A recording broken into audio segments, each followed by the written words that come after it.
Nice to see you. Thank you.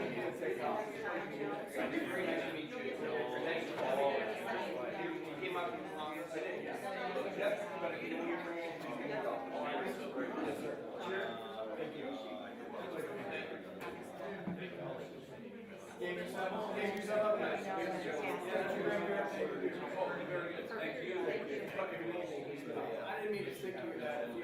No, you'd rather just be forwarded to it, I can.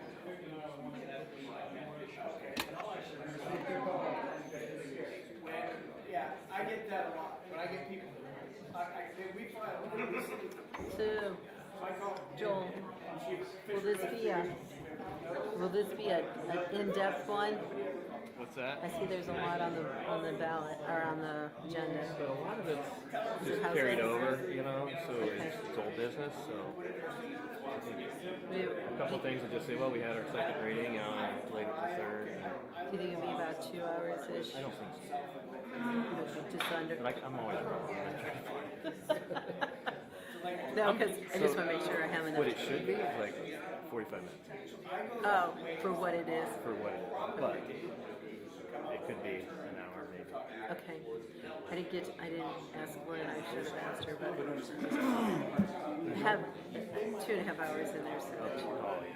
There's only one that might be long. But I'm not arguing. I'm just going whatever they want. So what is everybody jumping ship for? What's going on? Natural gas.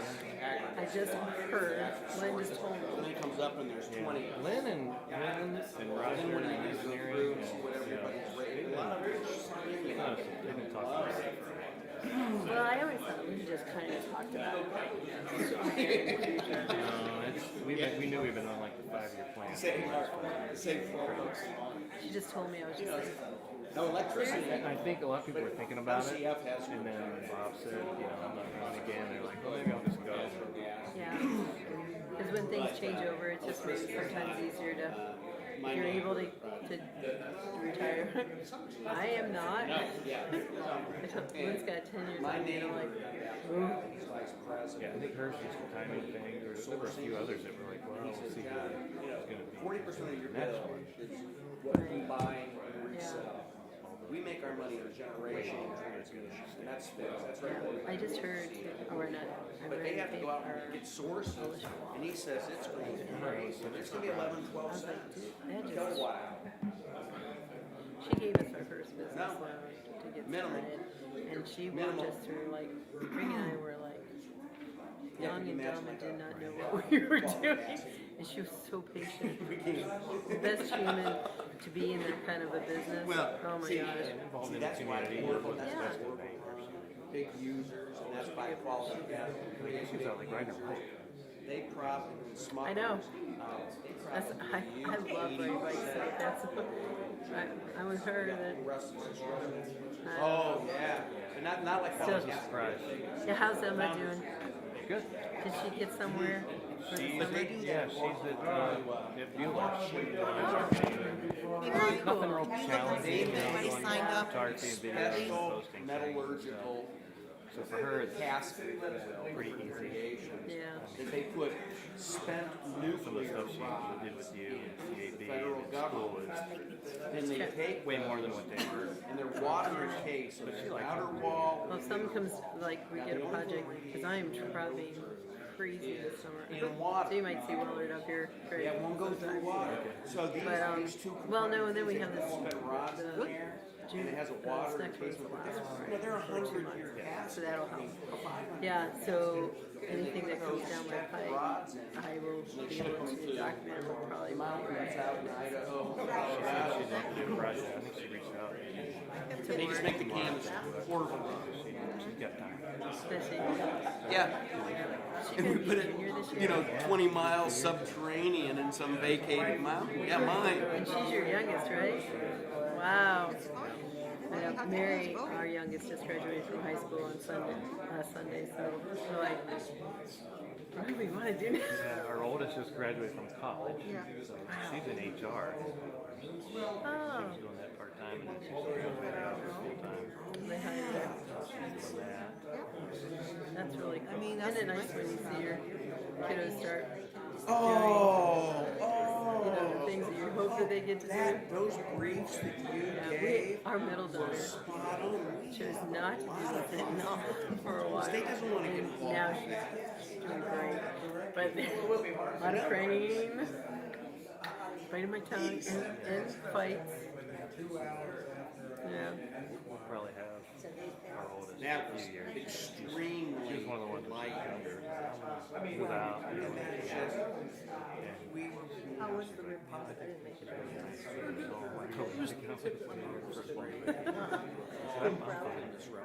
That's like Craig Jr. He was trying to get an apartment. He was doing the chef work. Just didn't do it.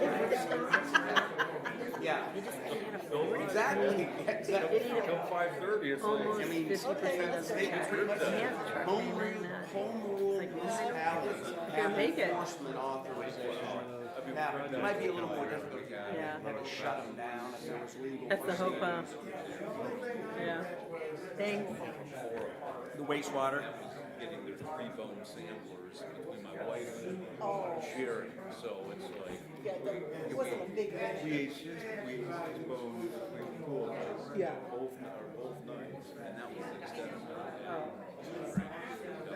Rare, but I'm good. How are you? it was fun. And you know, that's where they really, I commend them. Amy's like, yes. They have strict regulations. You know, how far the toys have to be, what structural integrity they have. You know, everything has to So be. you're telling me to dance? You know, I was kind of. I did not understand And I found a 1974 Chevy Chevette. And it kind of drew me back. I used to date a girl. No, yeah, we enjoy it. I mean, yeah, you know, That car wasn't safe. There isn't a car today that isn't, you know, 1,000% safer than a Chevy Chevette. Yeah, no. 9 area. My sister had a Well, the Pintos did because the gas tanks. You know what?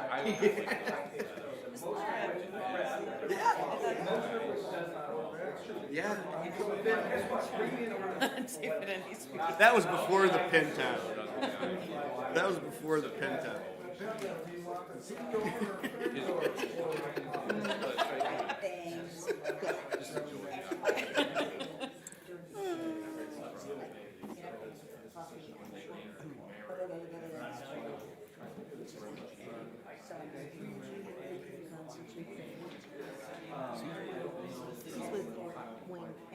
Yeah, that's what I mean. Yeah. Oh, I know. That was one of the chief engineers in Poland. Roman. Oh, gotcha. Yeah, he was, and on the Mustang side, it was then designed by a Coke. Yeah, That's what I say. Wow. I mean, Chevy died. They wanted to become Ford. That was However you wanted the to. era. Mustang was 2 years earlier, you know, to enter the Okay. market. Whatever They you hired want to this do. Top Gun engineer, You know what? design engineer. John F. Roman. John F. No, like John a F. Janvof. John F. Yeah, yeah, some weird. Yeah. okay, this is a stupid question. So, He didn't know people did. so who's Yeah, but then Lee Iacocca, that was his Well, famous I asked the thing. same But question. his real He said claim to nobody fame, ever asked a the question. icon that he was, Was it going to work? taking over Chrysler when they're on the verge of bankruptcy. Remember, he took $1 a year salary for the first 3 years. But then, the mini van, he was the inventor of the Dodge Caravan, Chrysler, Mini. That was, everybody had one. I think everyone had one at some point, yeah. No, they didn't have any. You had to get a station wagon or a van. Here's what. Again, I had a buddy. He had a shag, and he was a black guy.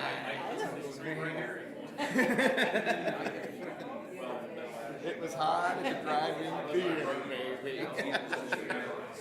I don't remember many movies.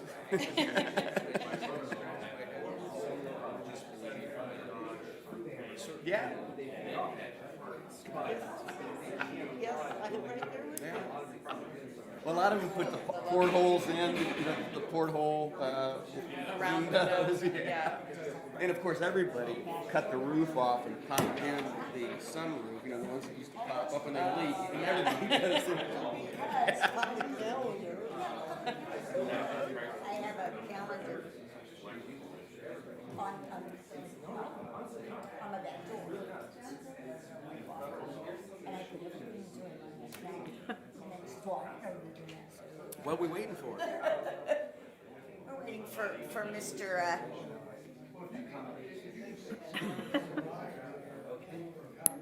Mr. Myers, yes.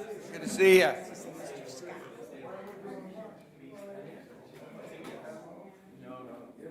Hey, Bob.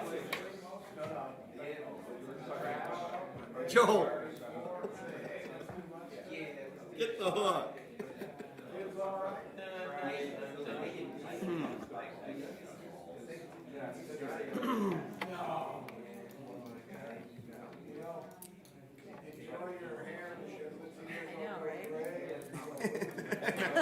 Hey, Gray's cool to That's keep great. it. Yeah, Yeah, look at that. I like that look. great. It's cool. Yeah, Yes, very nice. do you? He's not old enough to go back a long time. Rodney. What do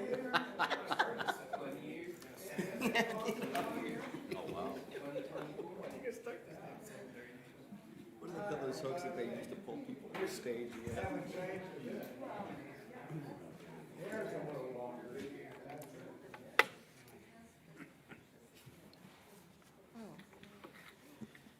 Good evening and welcome to the regular meeting of the Worcester City Council held this Monday, June 5th, 2023. We're in council chambers and live streamed on YouTube. It's after 7:30 p.m. The next meeting will be held Tuesday, June 20, 2023, as the city offices will be closed Monday, June 19th for the Juneteenth holiday. Mr. Paulo, would you please call the roll? Ansel, Here. Warden, Here. Reynolds, Here. Cavan, Here. Knappich, Here. Myers, Here. and Sanders. Here. We do have a quorum. The agenda will be slightly tweaked under committee reports and public hearings. I'm just swapping the utility committee report first and the public hearing to comport with the title under section 5. But other than that, the agenda will remain as presented with regard to the legislation. At this time, I would ask you to stand and join Worcester City Council in reciting the Pledge of Allegiance. I pledge allegiance to the flag of the United States of America and to the republic for which it stands, one nation, under God, indivisible, with liberty and justice for all. Thank you.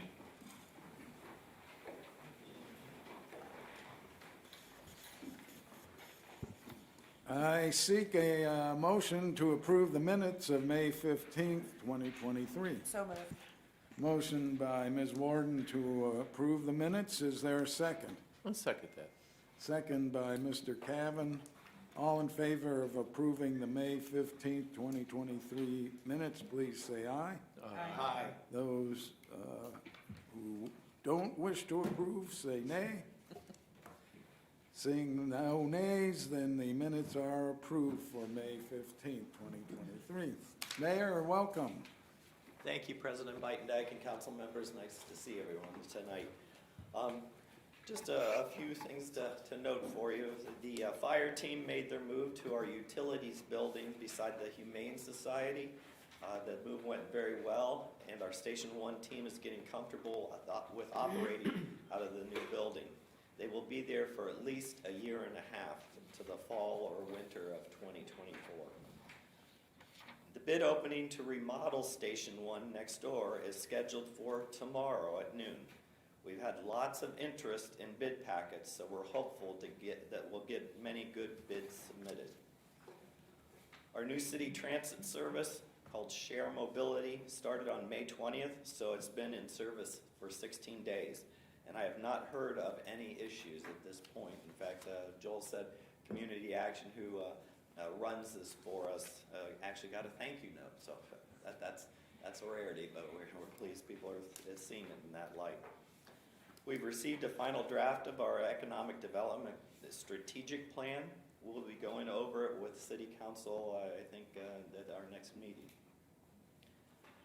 We will be holding our city's annual fireworks event on Tuesday, July 4th, starting at dusk at the Kinney Fields at the corner of Highland and Burbank Roads. Our sincere thanks to the Worcester Exchange Club for their leadership and fundraising efforts to make this Independence Day celebration special for our city. I want to say congratulations to Mike Mariola and his partners for opening up the Mariola Italian restaurant beside Muddy's in our city's entertainment district on May 24th. It's a wonderful addition to our city's restaurant selections and brings a new vibrancy to the east end of Liberty Street in our downtown. Thanks to all for investing in our city. Our third meeting of the steering committee for Worcester's comprehensive plan is tomorrow, June 6th. They will be going over the results from all of our community surveys that were submitted online and at the 2 in-person workshops held to get feedback. Our consultant, OHM, has done a nice job of trying to get as much community input as possible. It will give the best direction for our planning of our city's future. And that's the end of my report there, President Biden. All right, thank you very much, Mayor. We do not have any petitions or communications from the public this evening. We do have a committee report. It's a utility committee report by Mr. Ansel. We just had a wonderful meeting on aggregation, so I'll turn the floor over to you, Mr. Ansel. Yes, I'll be brief, but we did have a very productive and insightful question and answer session hosted by Amy Hoffman of Palmer Energy Company and attended by Kent Scarrett, who's the director of the Ohio Municipal League. Again, they work in collaboration introducing this utility aggregation program throughout the state. And there were a lot of good questions from the resident participants who attended that session. The information and discussion was lively, and a lot of questions were answered. And again, and I highlight for the viewers that we've reviewed this over the last 20 years 3 times, so this is the 4th time.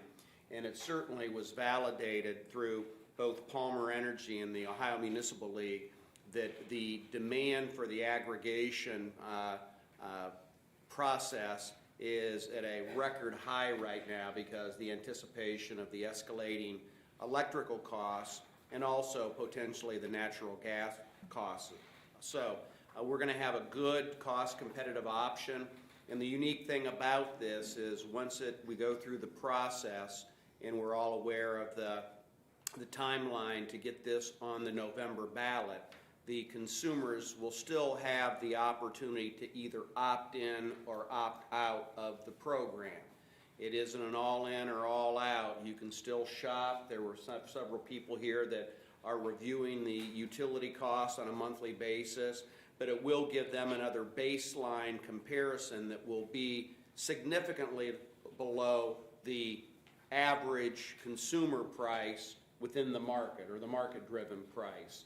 Is it going to be the lowest all times? Perhaps not, but there were several stories shared that sometimes the lowest option isn't the best option because of the volatility in companies that come in and too aggressively and leave the consumer kind of in a quandary to provide those utilities for their consumption. So it's a good process. We're going to have several more meetings. There'll be at least 3 other public hearings or meetings, information sessions, but we are proceeding to get this on the ballot so the citizens of Worcester have a viable option to do energy comparative pricing reviews.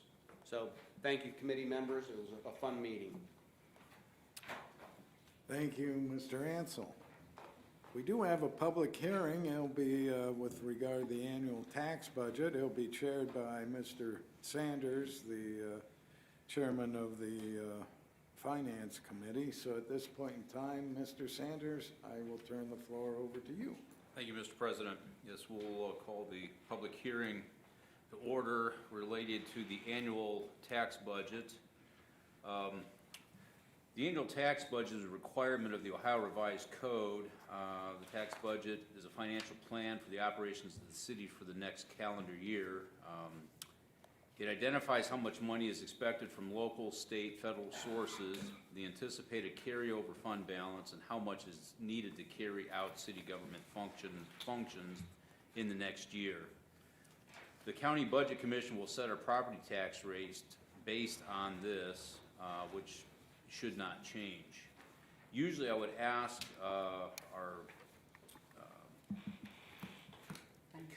finance director to speak regarding this, but since I see he's not here tonight, I guess I'll throw that to the administration if there's any comments that you guys wish to add related to this.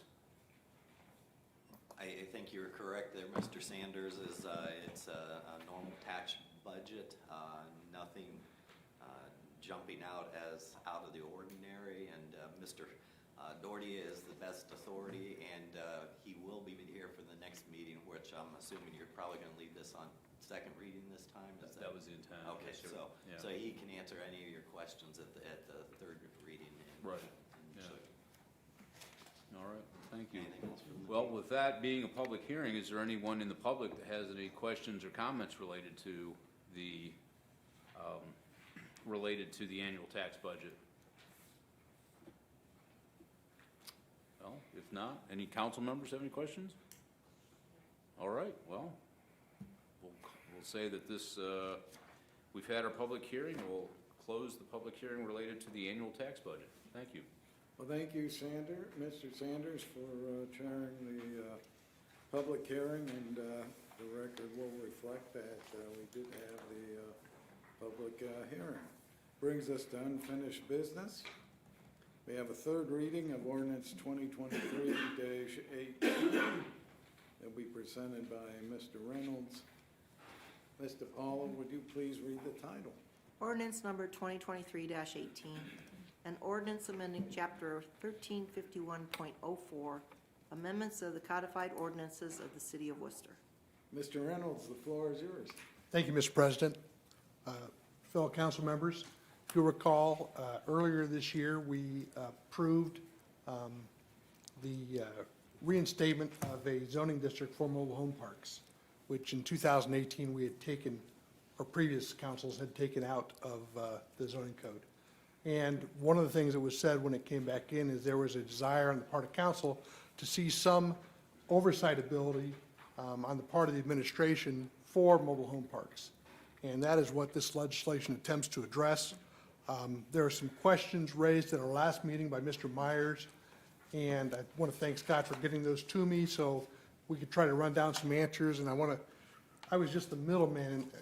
If it wasn't clearly obvious, I was just the middleman in that exchange because Mr. Monet ran down those answers, and I passed those back to council. I want to thank Mr. Monet for doing that work. I also want to thank Mr. Beitendijk for using some contacts with the state of Ohio, and I thought, that information was very useful as well.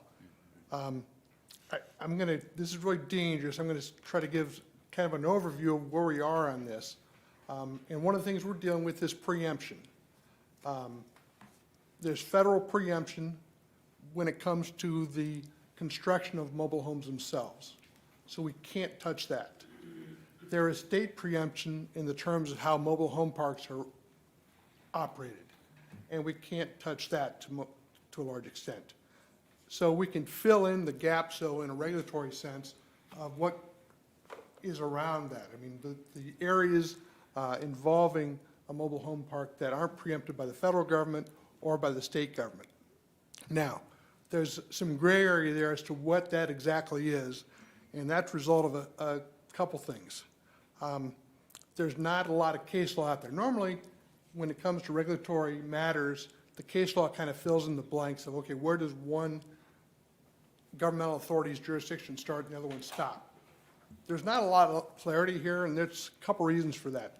First of all, when the administration was digging down into this, most municipalities in Ohio don't have any mobile home park zoning within the city. Again, it's not unheard of, but it's certainly in the minority.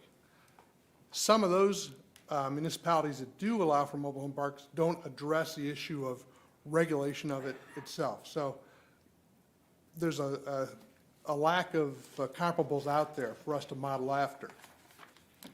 The other thing that happens is that, case law happens when disputes go to trial, they get appealed, and by and large, that doesn't happen in the world of these mobile home issues. Those disputes get resolved. So there's a fair amount of uncertainty there as far as how far our authority can go. The administration has come forward with a proposal that addresses what we think can be addressed, and that's what's been presented for you. And with that as kind of a background, I am going to move for the adoption of, and I got pulled up here again, ordinance number 2023-18. Motion by Mr. Reynolds to adopt ordinance 2023-18. Is there a second? Second, Mr. President. Second by Mr. Ansel. Okay. I'll open this up for discussion or questions. Mr. Reynolds, thank you for your report and your summary. As noted, I appreciate the responses to my inquiries. I still am concerned that in the literal ordinance printed in front of us, there are sections that I've been told don't apply. Section 504.3, section 602.4. If they don't apply, why are they in there? And two, I read the 65-page 2018 International Property Maintenance Code. If you haven't read it, you gotta try it sometime. But at any rate, the majority of it, literally the majority of the pages, I marked all of them that don't apply to mobile homes. But that's the code section we're attempting to apply to this. And thirdly, some of the ones that we are going to put in that do apply, the requirement for mobile homes to have screens. I don't own a mobile home. I never have. I don't know if they come with screens for windows, but we're going to go in and fine people for not having screens. Maybe they've lived there in that mobile home for 20 years, and now suddenly we're going to tell them they have to have screens. So there's some of those things that we're kind of overreach, I think. We're just throwing a bunch of stuff at it to see if it sticks. We may or may not be able to enforce some of it, which is understandable that we don't know, but it just seems like we're kind of putting out a hunting license to see what we can and can't enforce. I don't intend to support it, but thank you for doing all that legwork. I appreciate it. Ms. Knapp? I had a chance to read through all the materials. Thank you very much for getting the information from the secretary, or from the AG's office, Attorney General's office. That was very helpful. It's my understanding, correct me if I'm wrong, that while the State Department of Commerce has jurisdiction over mobile homes, much of the maintenance, at least from the information that I received, can be taken by the city, can be assumed, those duties can be assumed by the city. I frankly don't think that we're going to see, even if we overstep our boundaries, we're going to see much from the Ohio Department of Commerce coming in and saying, no, that's our job. If that ever happens, please let me know, because I'll win a huge bet, or I'll lose a huge bet rather. But I don't see that happening.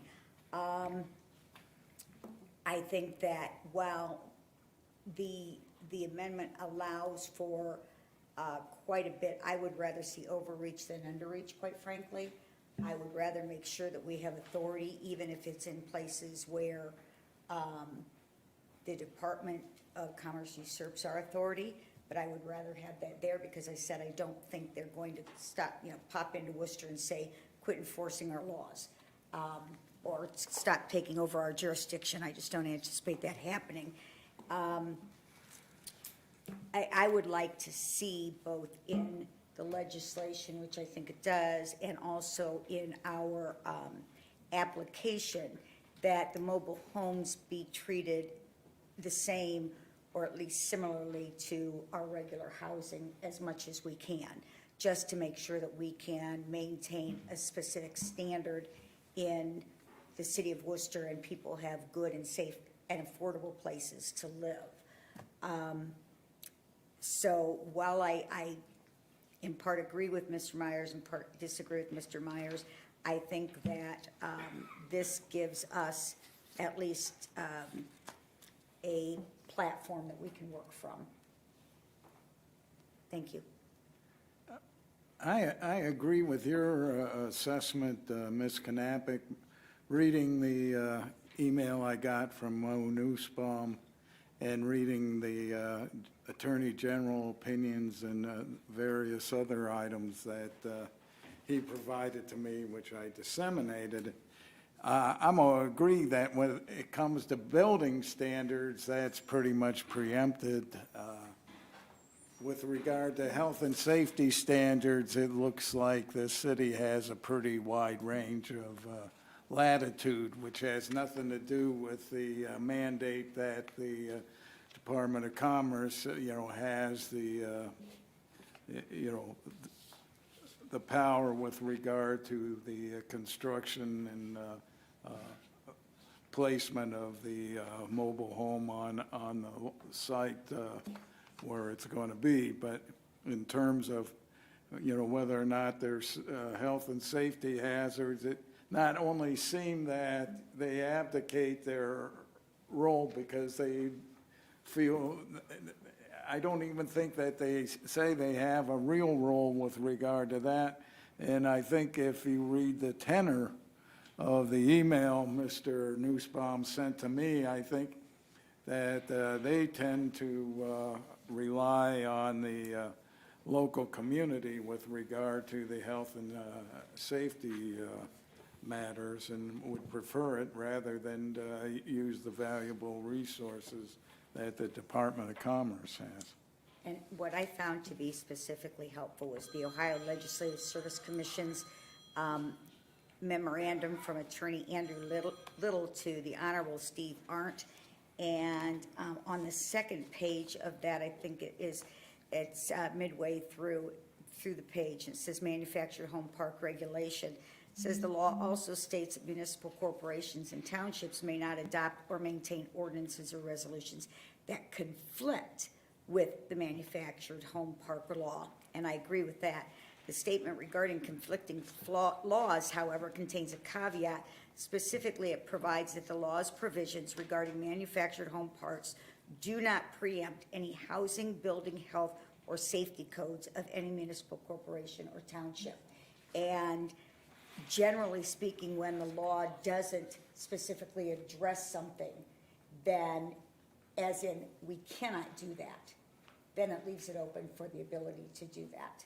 So I thought the memorandum that came from the attorney to the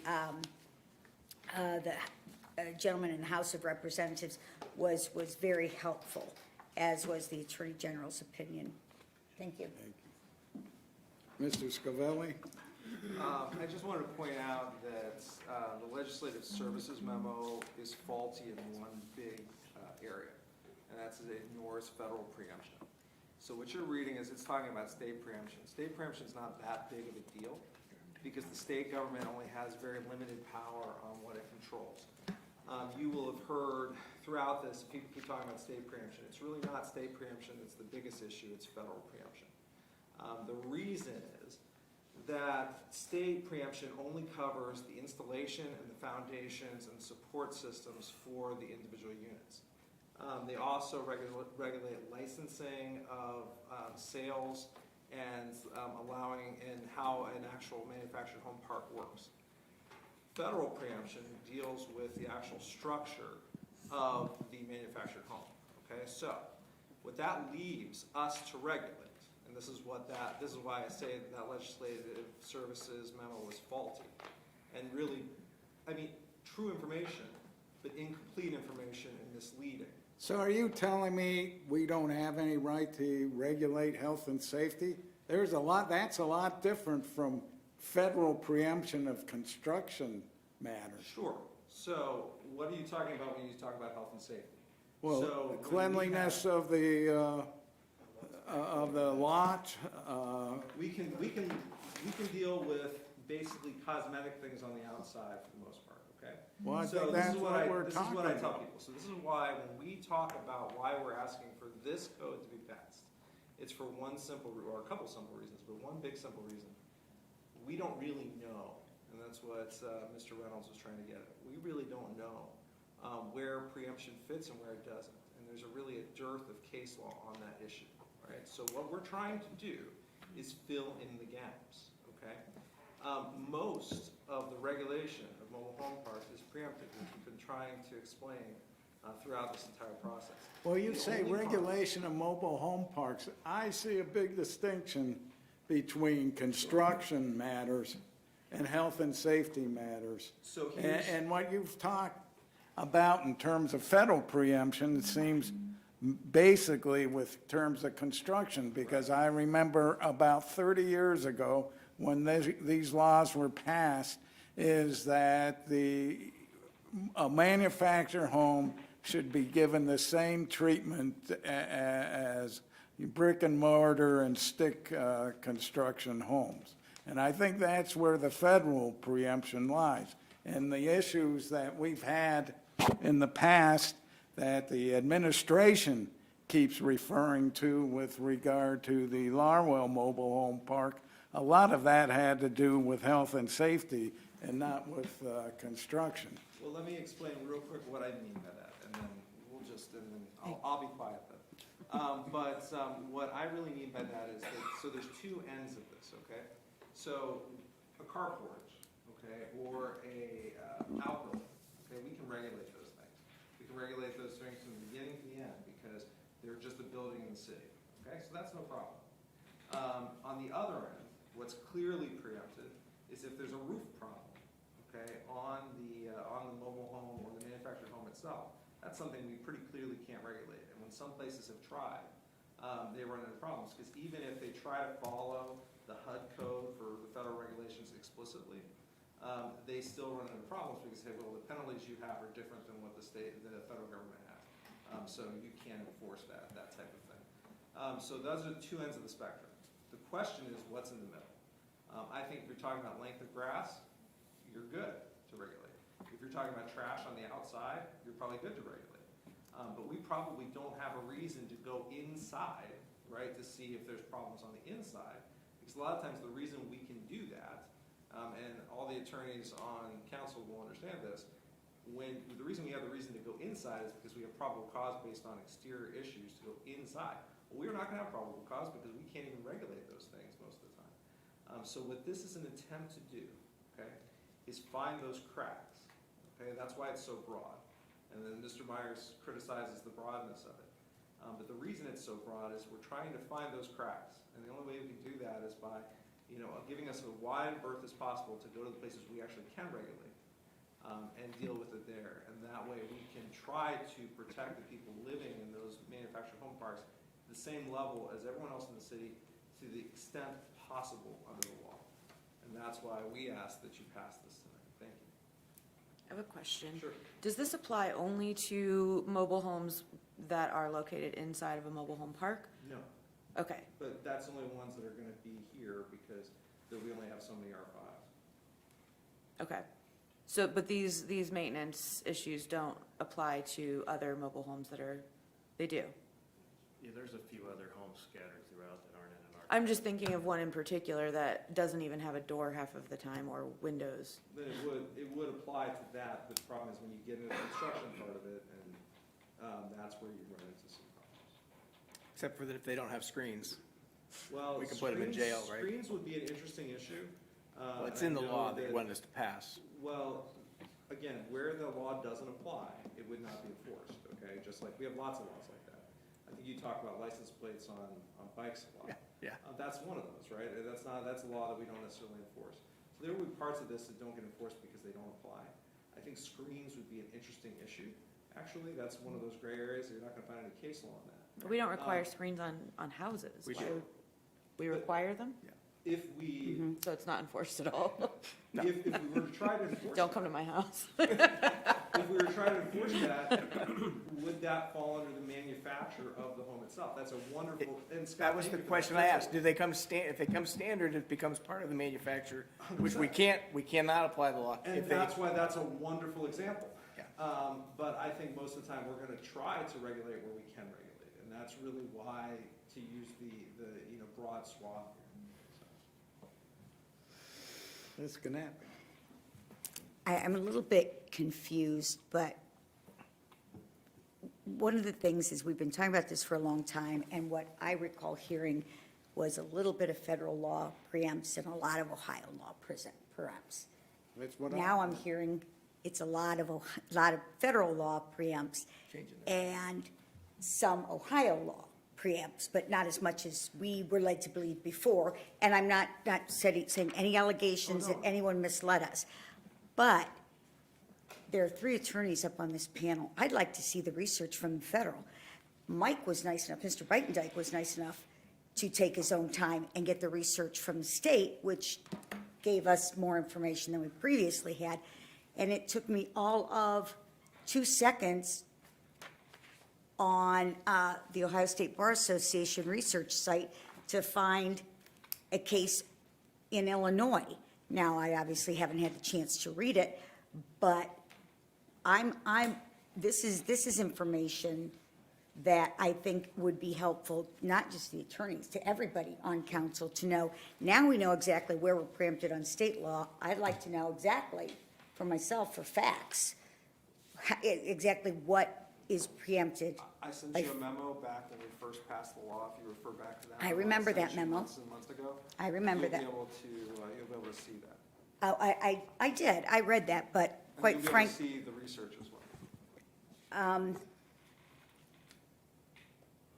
at this point, seeing what I've seen with the Ohio, I'm gonna do my own research on it as well. And So- just to see, I've been explaining to you from the beginning, everything that's come from me has been that it is, so there's some confusion with even most of the things you read if you just Google. well, and I will that- tell you that you put 3 lawyers or 4 lawyers in a room, and you are going to get different readings. Sure. Which is why I think it's important to have all of the Sure. information. But what I guess what I'm saying is there's some confusion as to where the preemption comes from. The vast majority of the preemption on construction and the actual construction and safety of the manufactured home parks comes from federal preemption under the HUD code. Okay, and if you refer back to the memo I sent you back, and I don't remember when that was, you will find that I explained that to you, and I tried to explain it to you as easily as I possibly could back then. As far as the state part of it, the state covers essentially installation and foundations, and then licensing of sales and licensing of mobile home parks. That's basically what it covers. Now, you'll see all sorts of things out there that explain that slightly differently, but what I'm telling you is that's what the law is. How that works together is that you have a large number of things that are preempted between those 2 things. Some places have tried to adopt the HUD code themselves. That has varying amounts, varying degrees of success. But again, there's very little case law on this because, like Mr. Reynolds said, this is not something that I think gets challenged very often. We're trying to take an approach which is to fill in the cracks where we can fill them. And if anybody wants to sit down and talk with me about it, I've read everything there is to read on this. And there's not much more to read than what I've That's a read. little hyperbole there, Mr. Scavelli. But that's fine, but I read what you sent out before you sent it. So, except for the legislative services memo, which I thought was not very valuable.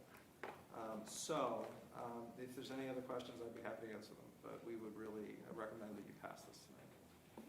Just a question for a couple of the other attorneys on council. It just, my point on this is I agree with the safety standards that we should apply and some of those things. But there's parts of this law that clearly don't apply. We know sitting here right now, they don't apply. One of them is that they require annual testing of backflow prevention on their mobile. They don't have them. We know that law doesn't apply to the individual mobile homes. Why would you pass a law that you know you're not going to enforce or that you know does not apply? But it is a law on the residential side. On all of your hose, you are supposed to have a backflow on your hose. Not on your homes. Not on your home, only on commercial I thought business. that what we were doing was applying this housing code as much as possible to the mobile manufactured homes. Is that correct?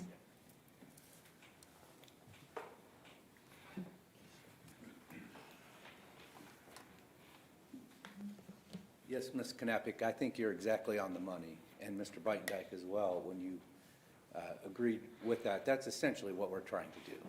So yes, there's preemption. We're going to try to figure out where we can nibble around the edges and find things that we need to for garbage and debris or peeling paint or things like that. So I do appreciate your comments, and you do raise a valid point, Mr. Myers. There are things in there we know don't apply, but they also don't apply to housing. So houses are not required to have a backflow preventer typically. But let's say you have a lawn irrigation system. Well, then you are required to have one, and that testing provision in there would apply. So that may apply with a mobile home as well. There may be circumstances, let's say they have a hot tub. So with a hot tub, they may be required, depending on the style of hot tub, to have a backflow preventer, and that provision would apply. It's similar with screens. We don't have an army of inspectors going out looking at everyone's house to see if they have a screen. But what happens is folks will rent an apartment. The landlord has no screens. It's hot out. It's 90 degrees, like it was Thursday. They want to open their windows and cook, and you have flies coming in the house, and it's unsanitary.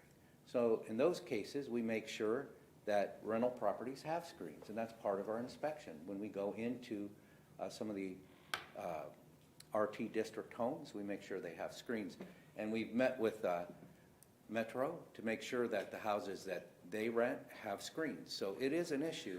Now, it's not an issue for every house, and we don't go out to do that. And I think that's typically how we do the property maintenance code. So we have the tools there when we need them. So, you know, I'm open to a different approach, but what we did is we changed the scoping so all the provisions could apply where we figure out we might need them, as Ms. Knappich said. You know, if there's peeling paint or something, then we have the scoping there that says it applies to manufactured homes. Now, you are right, though, Mr. Myers, there are things that we obviously can't apply. So we could probably go through that comprehensively and try to anticipate every situation that might come up and what might be preempted in every given circumstance or not. That would be very difficult and cumbersome. So, you know, I think this approach is a pragmatic one. I think that's the best way to put it. But I think all of your comments are valid. But thank you. And that's why I said I'm assuming that any provisions from the building code or the housing code that we have that were including manufactured homes would be enforced as they are with single residential homes and non-manufactured homes. We're not going to go out of our way to pick on manufactured homes or pick on residential homes, but everything will be applied consistently across the board, correct? Yeah, I think that's true, and that's generally the approach we try to use, try to be consistent. Thank you. Thanks. Well, I also think that with regard to where the law, it's always been my understanding with where the law is silent, we can pass a ordinance or regulation as long as it's not unconstitutional, it's enforceable. And I think that's what we're attempting to do here, so. Mr. Ansel. Yeah, I think, thank you, Mr. Monet. The consistency element is certainly what's being discussed here and interpreted, but we're also forgetting the foundation of just good old-fashioned common sense. We could sit here and debate the minutia associated with the details, and there are pros and cons, and as we just heard the debate on the floor, there's different opinions, and that's what attorneys are good at, is opinions and interpreting the law. At least there's now an initiative to have some leverage when gross issues occur that are in total noncompliance. If something's in total noncompliance, at least we have the opportunity to go in and initiate some level of enforcement, and generally, that type of enforcement generates a reaction, an improvement. Maybe it's not a total, comprehensive elimination of the problem, but at least the problem is addressed. And we've got a good record of that through our zoning enforcement within the city. We win the majority of the fights that we engage in. Some we don't. But again, good old-fashioned common sense. And this isn't the panacea or cure-all, but it's certainly a step in the right direction to have some level of control over the well-being of those residents occupying those spaces, and that's everyone's common goal. And we have 2 well-run trailer parks in our community that have an opportunity for expansion as demand dictates. We've already talked about that. And we've had one absolute tragedy that's put everyone a little gun-shy in terms of how to handle and mitigate these situations. So, considering time this evening and other legislation, I would motion we move on and let this be a pivot point for future discussions. At least we're making good progress, and common sense will prevail. Any further discussion? Hold it on second read. I mean, so, John, with regards to your motion, we have a motion. We got to vote on it. Yeah. So yeah, I'm just going to ask Mr. Paulo to please call the roll on the motion to adopt. Are you ready to do that now, sir? Yes. Okay. Ansel, Yes. Warden, Yes. Reynolds, Yes. Cavan, Yes. Knappich, Yes. Myers, No. and Sanders. Yes. Okay, ordinance number 2023-18 passes. And I guess I would suggest maybe contacting Mo Nussbaum and see his opinion on what is preempted here under federal law, because I haven't seen anything that, other than construction matters, that would preempt our health and safety enforcement. And Mr. Biden, can I just say, on behalf of myself and Ms. Knappich and you, that Mr. Ansel's comment may have been the nicest thing I ever heard anybody say about attorneys, so thank you. The opinion part? And trust me, when it comes to common sense, y'all are much better at it than us. It's all been educated out of us. Okay. We'll look at the third reading of resolution number 2023-32. This will be presented by Mr. Myers. I think some folks have to recuse themselves. Yeah. I would So need to Mr. do that as Sanders will recuse himself and Ms. Warren will recuse themselves because I think their employers have some of these, each have some sort of enterprise zone agreement or a TIF in place. So that leaves us still with enough to pass it on third reading. After I have Ms. DiPaolo read the title, Mr. Myers, I'll turn the floor over to you. So I look to you, Ms. DiPaolo, to read the title. Resolution number 2023-32. A resolution accepting the recommendations of the Worcester Tax Incentive Review Council with respect to existing enterprise zone agreements, community reinvestment area agreements, and tax increment financing projects. Okay, Mr. Myers, the floor is yours. Thank you, President Dyke. I think we've been looking at this since the first, I think, of May. It's been on our agenda a number of times. Jonathan Millay gave a pretty good summary and synopsis back at that time. So I think we all are pretty clear on what all this legislation entails. So unless there's any further comment, I'd like to make a motion to pass Resolution 2023-32 this evening. Well, I'll take that as a motion. We can comment later After, if we we'll get comment, talk later. after we get a second. So, Second. Mr. Myers has moved to adopt, and a second by Ms. Knappich. Any questions or comments? I just want to say, because I wasn't at the last meeting, that looking at the memorandum that was sent out, it's great to see how successful these are and how much money and opportunity it's brought to the city. I think it's not only a great program, but I think it's been well-run here. You took the words right out of my mouth, Ms. Knappich, because I sit on the Tax Incentive Review Council and have for a number of years, and I'm impressed with that. This is certainly a program that I don't know why more communities don't pass, because it certainly has allowed the growth downtown. It certainly has increased the amounts that go into the school board's general fund with, had there not been these things, and the city should be commended that they continue to use it and promote it. Seeing nothing further, would you please call the roll on the motion to adopt? Ansel, Yes. Reynolds, Yes. Cavan, Yes. Knappich, Yes. Myers, Yes. and that's it. All right, resolution number 2023-32. And I see Ms. Warden and Mr. Sanders have come back to the fold and are now sitting at council table.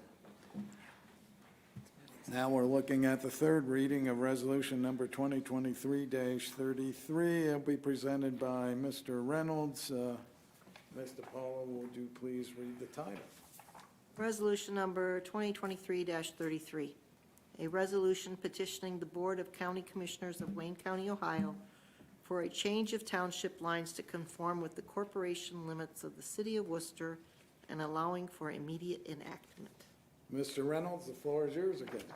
Thank you, Mr. President. This is our third reading on this. We've delayed taking action on this before because certain notices had not gone out, giving us the ability to act on this previously. We've talked about how this is really the last step following an annexation that's been successful, where we go back and we ask the county commissioners to conform the township boundary lines. I happened to have a meeting with the county auditor last week, kind of on a different matter, and it segued into a discussion on this topic. And I think when Jonathan presented this before, he said that this was really something that, really made life easier for the Board of Elections, for the county auditor, for the taxpayers involved. And he kind of undersold it in terms of what the auditor's expectations were. She was adamant that this needed to be done. In checking with the administration on this, apparently there was a time, and it may have predated any of our involvement with council, where these were not routinely done. There was kind of reasons for that, what hadn't happened, and I assured her that going forward, that we were being pretty diligent about making sure that it did happen from this point forward. So, again, this is with regards to the most recent annexation, the 32.24 acres on Melrose Drive. So with that, as preface, I will make a motion for the adoption of resolution number 2023-33. Motion to adopt by Mr. Reynolds. Is there a second? Second. Second by Mr. Sanders. Any further discussion? We did this recently on another annexation, so it's nothing new, at least in recent time. Seeing nothing further, would you please call the roll on the motion to adopt? Ansel, Yes. Warden, Yes. Reynolds, Yes. Cavan, Yes. Knappich, Yes. Myers, Yes. and Sanders. Yes. Resolution number 2023-33 passes. Okay, we're getting into the fun stuff that involved the utility committee meeting earlier this evening. It'll be presented by Mr. Ansel, which is resolution number 2023-34. It's on its second reading. Mr. Paulo, would you please call the roll? You want me to call the roll, Well, I or mean, would you I'm like sorry, me to read the that- heading? Read it. I'm looking at the roll here, so. Okay, no problem.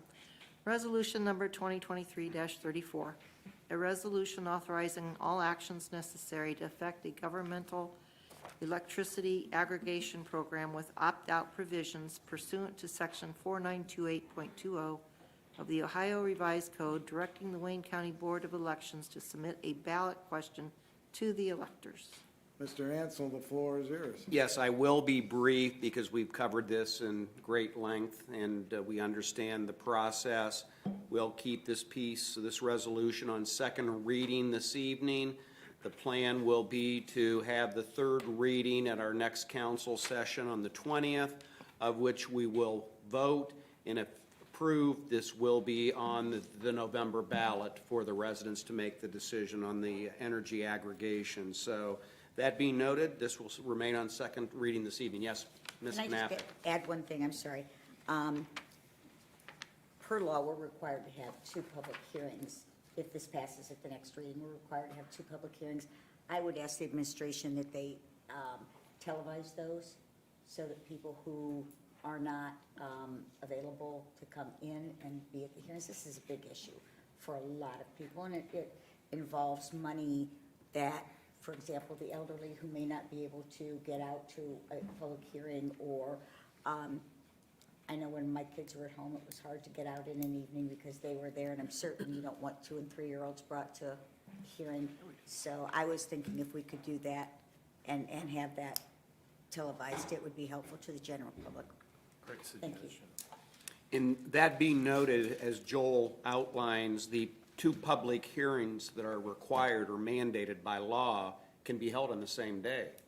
So there could be an AM and a PM public session, public hearing, but we can play that by ear. Let's, first things first, yes, in the process, but that would happen sometime after the summer. Thanks. Summer recess. Thank you. Okay, we'll consider resolution number 2023-34 as having its second reading. That brings us to resolution number 2023-35. And it'll be presented by Mr. Ansel, and it deals with the same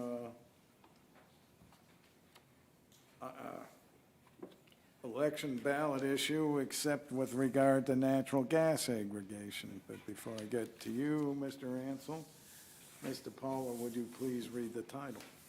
Resolution number 2023-35. A resolution authorizing all actions necessary to effect a government natural gas aggregation program with opt-out provisions pursuant to Section 4929.26 of the Ohio Revised Code, directing the Wayne County Board of Elections to submit a ballot question to the electors. Mr. Ansel, the floor is yours. Same as the prior resolution, this pertains to natural gas and not electricity. So we all are aware of the process, so we'll keep this on second reading this evening. Okay. Resolution number 2023-35 has had its second reading. Resolution number 2023-36, its second reading, the annual tax budget presented by Mr. Sanders. Before I get to you, Mr. Sanders, Mr. Paulo, would you please read the title? Resolution number 2023-36. A resolution providing for the annual tax budget for fiscal year beginning January 1st, 2024. Mr. Sanders, the floor is yours. Thank you, Mr. President. As we had previously discussed in the public hearing related to the tax budget that needs to go to the county, at this particular point in time, we've had our public hearing, and from a statutory standpoint, since this does not need to go to the county until July 20th, We will just leave this on second reading this evening. Okay. Nothing further. Resolution number 2023-36 has had its second reading. Now on to new business. Resolution number 2023-37. It'll be presented by Ms. Warden. It is slated for 3 readings. Ms. DiPaolo, would you please read the title? Resolution number 2023-37. A resolution authorizing the Director of Administration to enter into a cooperative agreement with the Ohio Department of Transportation to accept grant monies for improvements of traffic signals and allowing for immediate enactment. Ms. Warden, the floor is yours. Thank you. So this is just a simple request for the Director of Administration to basically accept grant monies from ODOT and the Jobs and Commerce Economic Development Program. They are offering us a grant for $55,000, which is 29% of the estimated cost for this project, which is estimated at $189,346. This will replace the traffic signals that are located on 585 outside of the Gojo exit or entrance, however you want to look at that. And the current existing traffic signals are some of the oldest that we have in our system, so they're in need of this repair. So I see no reason why we shouldn't accept this offer from the Ohio Department of Transportation to improve our traffic signals. So I would like to make a motion to move this to third and final reading this evening. All right, motion to suspend the rules by Ms. Warden. Is there a second? Second.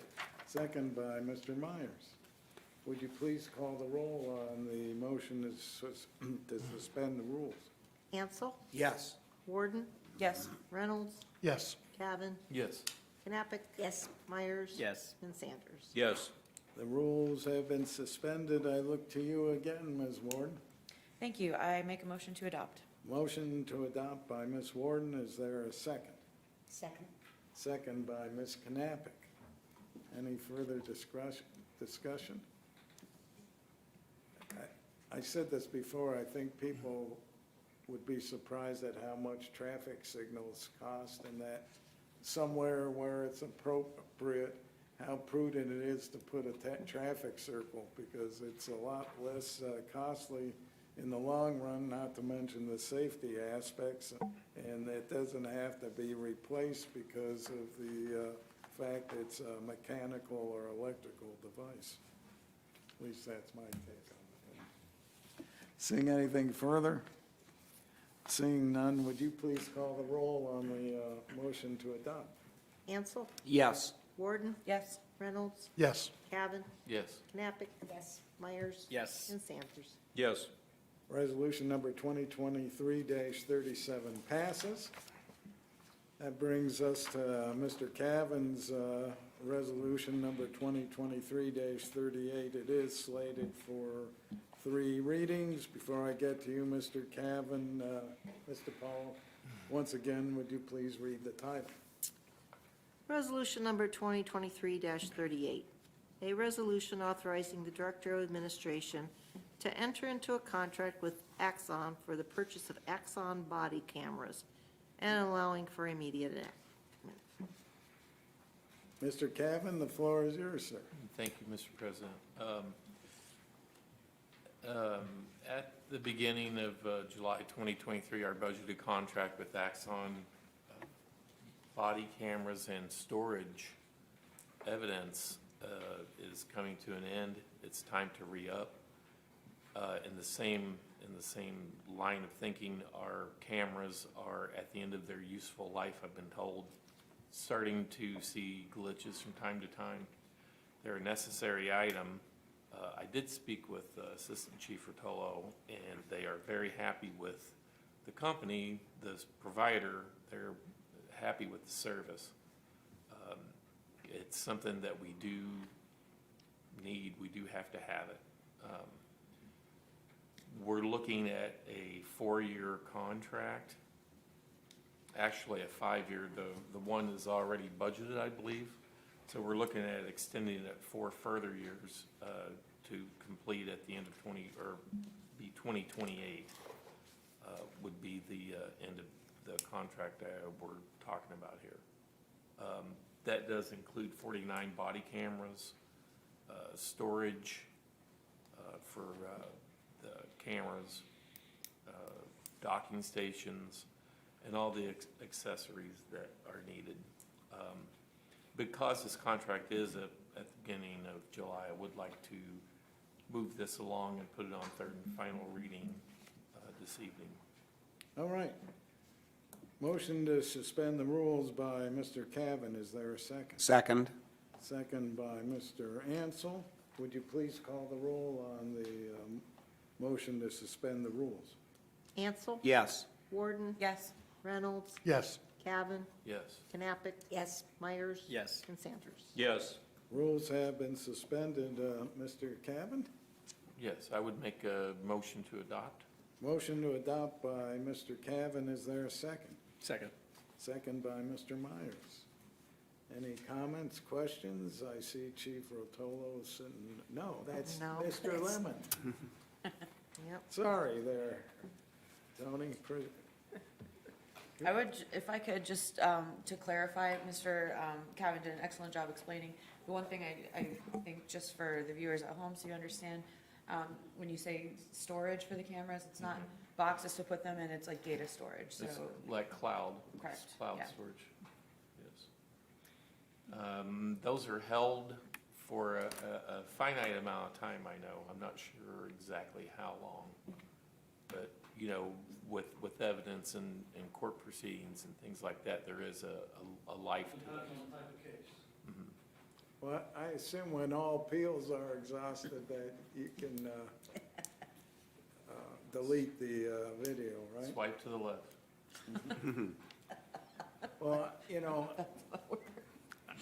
I am just glad that our community can afford these, because these not only protect our officers, but I think they help protect the public trust they have in the police department when we're not trying to look and have the appearances we're trying to hide something, because all these things are videoed and ultimately public has access to them. So I think it's money well spent.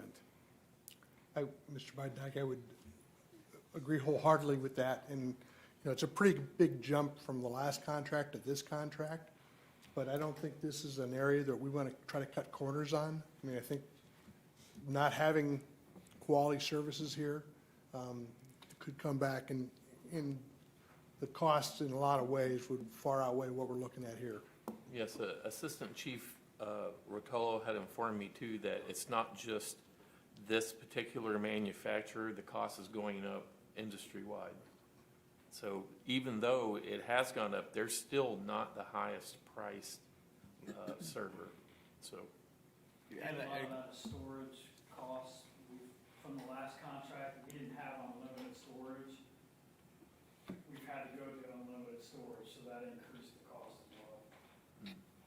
And one of the other things, and I agree with you, Mr. Reynolds, one of the reasons for the increase is the last agreement we had was a multi-year agreement, as this one is, where we have locked in the price for 4 more years after this year. So you can expect after 4 years, like the last time, there's gonna be an increase. And the other note is that the body cameras in this price does include 49 brand new ones. Kind of like with your Apple phone, once they've stopped supporting the upgrades, that's what's happened with the cameras we currently have. So they're no longer actually repairable or upgradable.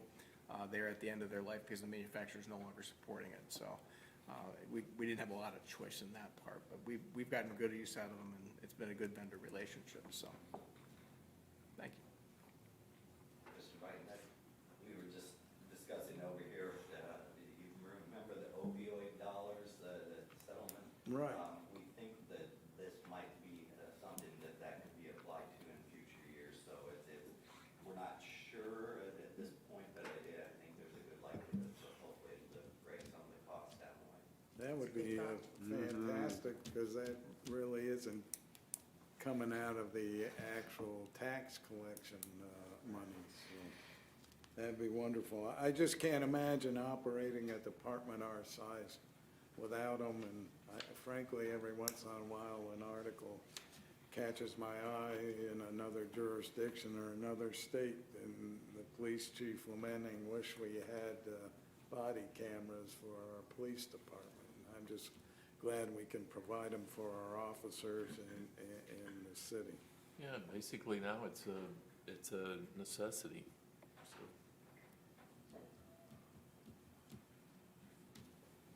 Seeing nothing else, would you please call the roll on the motion to adopt? Ansel, Yes. Warden. Yes. Reynolds, Yes. Cavan, yes. Knappich, Yes. Myers, Yes. and Sanders. Yes. Resolution number 2023-38 passes. Turn to resolution number 2023-39. It'll be presented by Mr. Sanders. It too is slated for 3 readings. Mr. Paulo, would you please read the title? I think the next 2 are the longest titles tonight. Well, they're from Jonathan, so. Need not say more.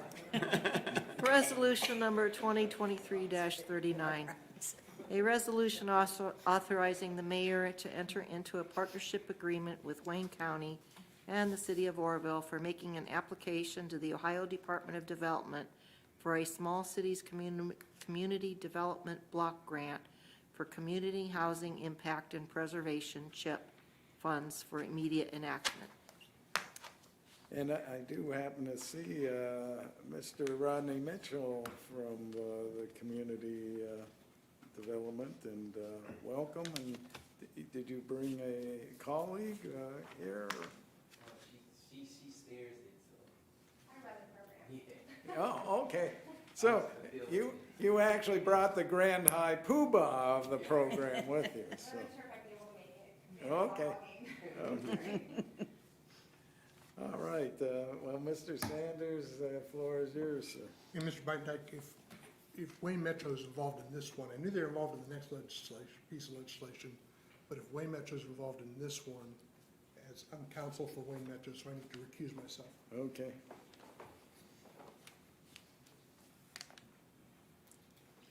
Mr. Sanders? Thank you, Mr. President. Yeah, this is to authorize the mayor to renew our CHIP partnership agreement with Wayne County and the city of Oroville, to allow the mayor to submit a competitive application to Ohio Development Services Agency on behalf of the partnership for 2023 through 2025 CHIP funding cycle.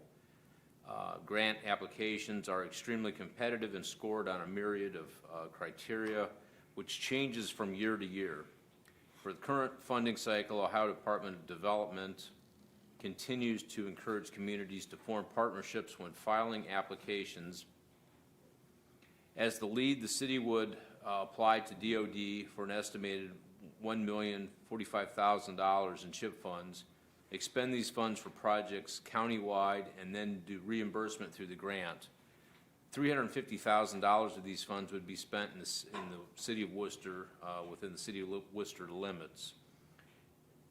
Allocations are flexible and may be and historically have been shared between the partners, and Worcester is in the best position of all its partners to secure and maintain the grant. I'm not even sure how many years we've done this. It's been multiple times. It's been very advantageous that we've been able to utilize this in our community. And with that,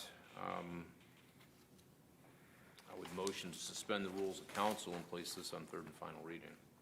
Motion to suspend the rules by Mr. Sanders. Is there a second? Second. Second by Mr. Ansel. Would you please call the roll on the motion to suspend the rules? Ansel? Yes. Warden? Yes. Cavan? Yes.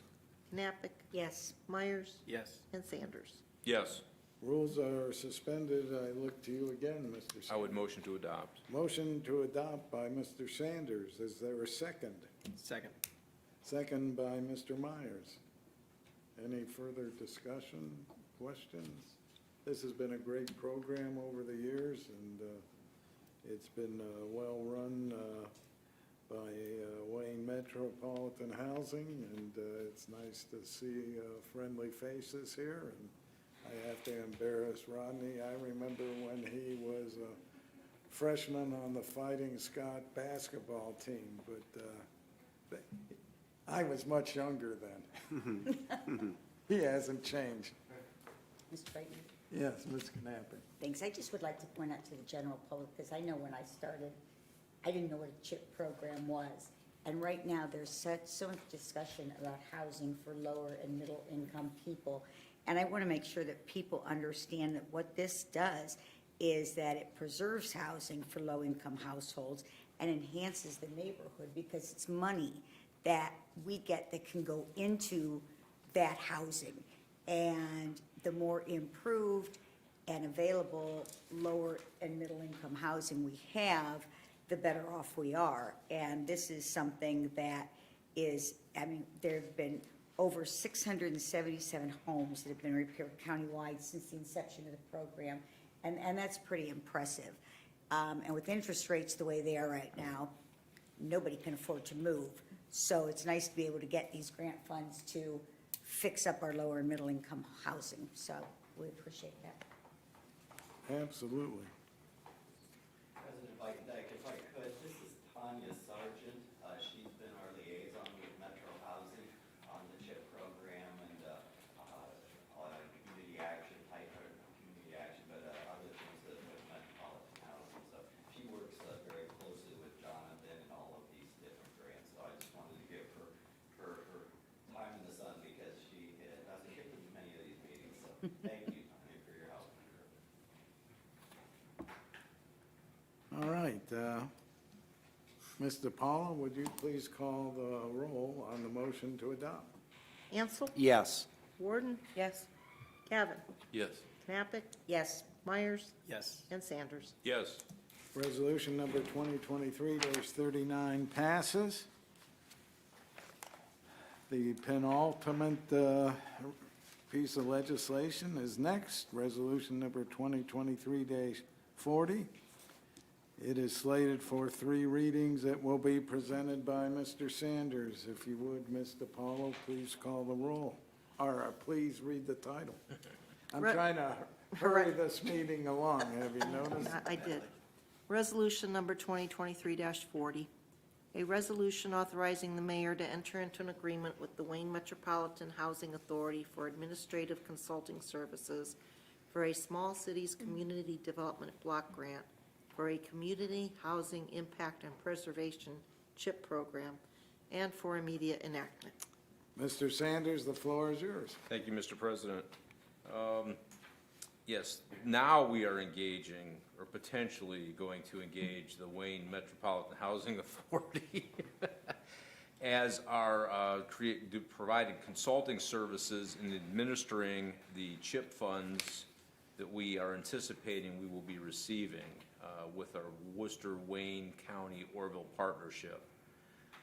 The resolution authorizes a service contract, and a copy of the service contract is itself is required as part of the documentation for filing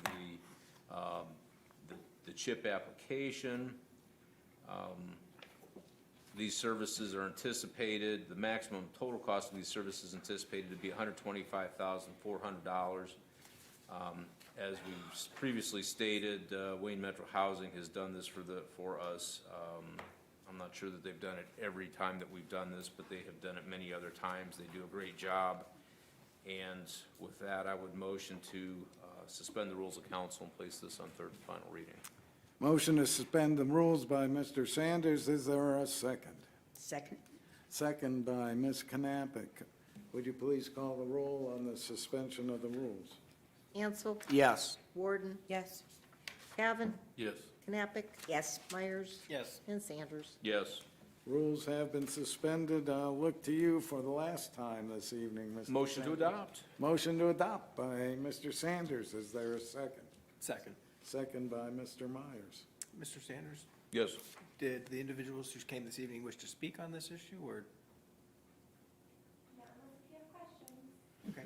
I think Ms. Sargent has had enough of the limelight and is ready to go back in the shadows. Did you win the ball game? Yes. All right. That's important. Yeah. Seeing nothing further, please call the roll on the motion to adopt. Ansel? Yes. Warden? Yes. Cavan? Yes. Knappich? Yes. Myers? Yes. And Sanders. Yes. Resolution number 2023-40 passes. Mr. Mitchell, Ms. Sargent, thanks for attending. Good luck with driving lessons. I don't envy you. That brings us to our last piece of legislation, resolution number 2023-41. It will be presented by Mr. Ansel, and it's one of the few pieces of, that we've had tonight that is actually budgeted, so will not require suspension of the rules. But it does require Ms. DiPaolo to read the title. Ms. DiPaolo, if you would do so, please. Resolution number 2023-41. A resolution authorizing the expenditure of funds for utility preventative maintenance and of repair items for utility infrastructure and allowing for immediate enactment. Mr. Ansel, the floor is yours. Yes, this is an administrative initiative or resolution, whereas our water and sewer utilities division has maintenance and repair and operating supplies that they keep on hand. The original budget amount was at $50,000 or less, and it looks like it's going to exceed that due to price increases with valves and fittings and the various items that they consume on their day-to-day operations. So they're just requesting council to authorize additional funds in their blanket purchase order with Core and Main, who's been a long-term provider of these component parts. They have done competitive reviews, and consistently Core and Main provides the highest level of service at the lowest cost, so the greatest value for convenience for our utilities department. So that being noted, I would motion to suspend the rules of council as President Biden. Budgeted. Yeah, motion to adopt. Thank you, Mr. Ansel. Motion to adopt by Mr. Ansel. Is there a second? Second? Second by Ms. Warden. Any discussion, questions? Ms. Knappich? I do. On principle, I truly object to any legislation that leaves numbers open-ended. This, and I did not see any number other than exceeding $50,000. There's nothing in the estimated total cost, funds or costs. I don't feel comfortable passing or voting yes on any resolution that simply says that we're authorizing in excess of $50,000 but doesn't put a cap on it. So I would have to vote no on this as it reads today. We can't exceed the amount we approved in the budget, so there were, and I don't have it right in front of me, we had miscellaneous capital items in there for water valves and hydrants and those kinds of things, so. This is simply to increase the $50,000 for the single vendor, not. Correct. It doesn't add to the budget, so meaning we can't exceed the amount budgeted for those items, we're just spending more with that. Correct. I understand that, but I still am uncomfortable, which is having it open-ended without any cap on it. With a single supplier, that is a good thought. I mean, could we get with Mike and we can just go ahead and review this in second reading with a forecasted amount, with what he's anticipating? With Core and Main, because that's the blanket purchase order that this one pertains to. And most blanket purchase orders have a cap on it, not to exceed $100,000, whatever. Okay, so, yeah, good I point. feel more comfortable, thank you. Okay. Appreciate that. Yeah.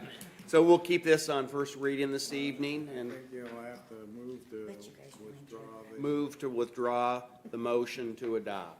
Second. Would you What I wanted to do initially. Yeah. God's rules. Yeah, we should have kept it on 3 readings, shouldn't we? Could you please call the roll on the motion to withdraw the motion? Sorry for the Adopt. inconvenience. Okay. Ansel? Yes. Warden? Yes. Reynolds? Yes. Cavan? Yes. Knappich? Yes. Myers? No. And Sanders. Yes. All right, the motion to adopt has been withdrawn. We'll consider this to having a first reading. And on the 20th of June, we will explore it once again. That brings us to the miscellaneous portion. No one signed up for the public. So, Mr. Ansel, since we gave you the last word on the legislative portion, we'll give you the first word. Nothing more to add this evening, Mr. President. Thank you. Ms. Warren? Thank you. I just wanted to basically share with what the mayor had said earlier, or add to that about shared mobility and how we've had some positive feedback. I've also heard some positive feedback, and I see their vehicles out in the community, and they look wonderful, and they all seem to be, driving very safely, which is a nice change. So, so I appreciate that. So keep up the good work. Thank you. Mr. Reynolds? Thank you. First of all, hats off to Mr. Ansel for the committee meeting we had prior to council. I think most everybody at council was able to attend. Great overview, great presentation of the energy aggregation programs that we are undertaking and going to present to the voters. I think it's a great opportunity for the city and for our community to pass some possible savings on to them. Secondly, just kind of a shout out to everybody. We kind of blew by it now, but we're coming off the heels of Memorial Day. Hats off to everybody that participated in the parade, came out to see it, and even more so to people that made the trek up to Worcester Cemetery for the service. Todd Carmody was the speaker, did a nice job this time. The high school speakers always do a good job, and they did again this year. And just a nice, I think there's a tendency by everybody that, we think of it as just another Monday holiday, and it's not. And we need to keep that in mind. Okay, thank you. Mr. Cavan? I didn't have anything to say, but I remembered we will be here the 20th. We won't be here Monday the Juneteenth, so I would wish everyone a happy Juneteenth. Okay. Ms. Knappich? Nothing further, thank you. Mr. Myers? Thank you, and a couple of things. One, I generally agree with most things that you have, Mrs. Knappich. I didn't feel we needed to not pass the legislation this evening on the utilities thing because there is a cap on what's budgeted, so I didn't want to disagree with you there. We generally are always on the same page. That was the reason. I don't remember what that number is from the budget, but there's basically a cap, so. That's about all I have to say this evening. They are also, just as a note, public service announcement, the Kiwanis Club of Worcester will be having a strawberry social down at Christmas Run Park, the city park, on June 13th. It's a Tuesday, so come out and enjoy that if you can. Thank you. Mr. Sanders will give you the last word this Well, thank you, Mr. President. Yeah, I just wanted to thank the public that came out to listen to the aggregation, the presentation, asked the questions. We had a lot of really good questions related to that, and hopefully the community will allow us through their vote to be able to take it, at least have an opportunity to try to take advantage of it. Thank you. All right. Motion to adjourn, Mr. President. Move to adjourn. Is there a second? Mr. Myers, all in favor, say aye. Aye. We are adjourned. And thank you, Mr. Myers, for the beverage. Appreciate it. Yeah,